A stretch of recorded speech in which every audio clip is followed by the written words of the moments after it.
Here we come to Genesis chapter 17, verses 15 to 21. And of course here we see God as a reinforcement of the fact that God will keep his promise to Abraham and to Sarah. This is a very encouraging chapter. Chapter 16 is a chapter of failure and disappointment and brokenness. But yet in that there is a revelation of God's character. We read that in verse 14. Roy, literally the well of the one who lives and sees me, and that is Hagar. But in chapter 17 we have an encouragement chapter because God reminds us and reminded Abraham and Sarah of his promises to them that they themselves will have a son. Abraham had been waiting a long time, and Sarah. God had promised him he had become the father of a great nation. Goes right back to chapter 12. God had promised him descendants, the land, but Abraham was getting older, Sarah was still childless, the years were passing, and then in the previous chapter, Abraham and Sarah had tried to take matters into their own hands. This led to the birth of Ishmael, but Ishmael was not the son God had promised. Now, 13 years later, God speaks again, and the message is very simple. God had not forgotten his promise. Genesis 17, verses 15 and 16. Then God said to Abraham, "As for Sarah your wife, you shall not call her Sarah, but Sarah shall be her name. And I will bless her, and also give you a son by her. Then I will bless her, and she shall be a mother of nations. Kings of people shall be from her."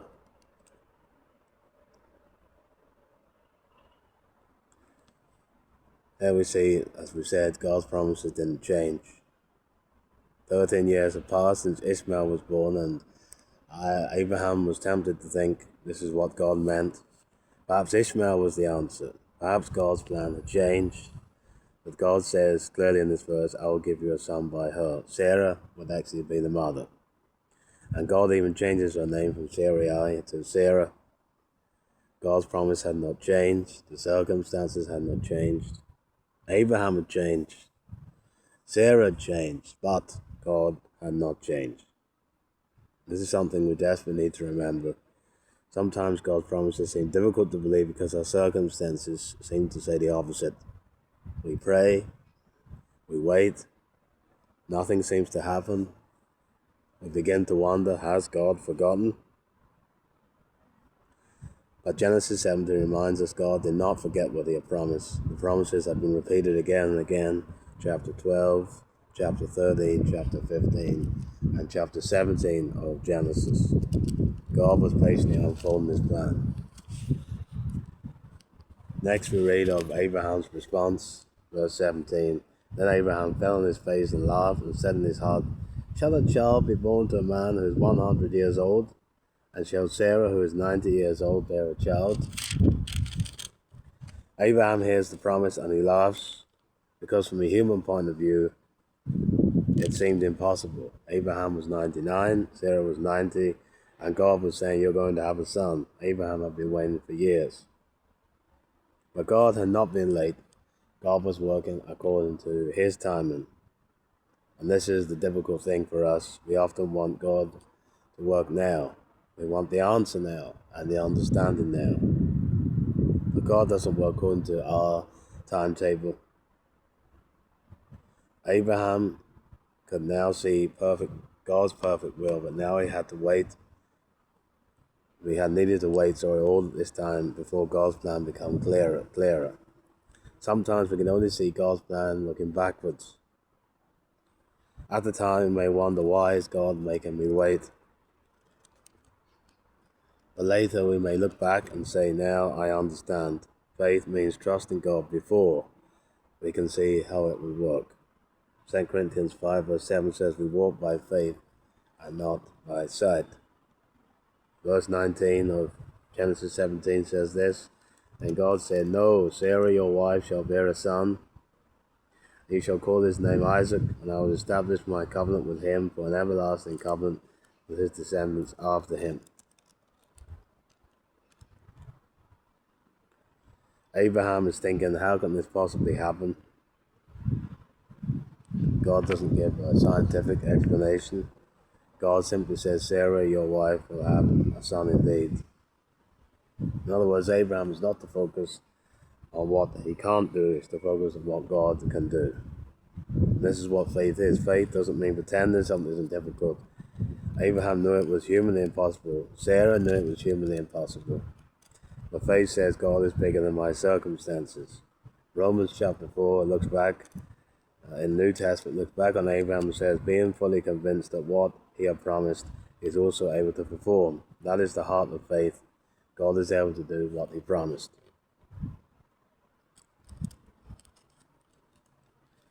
The next point is that God's plan is better than our plan. Abraham's initial response to the promise is verse 18. Abraham said to God, "Oh, that Ishmael might live before you." This is an interesting part of the conversation.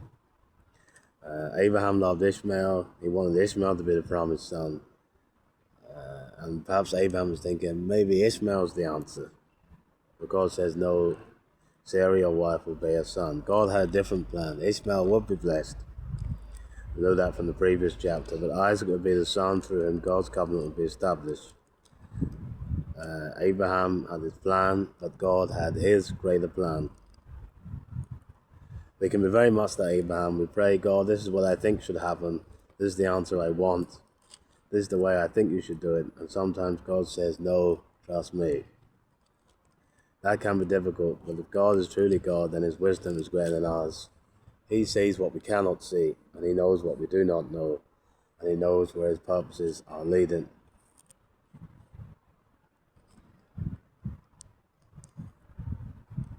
Next we see God's promises are ultimately about him.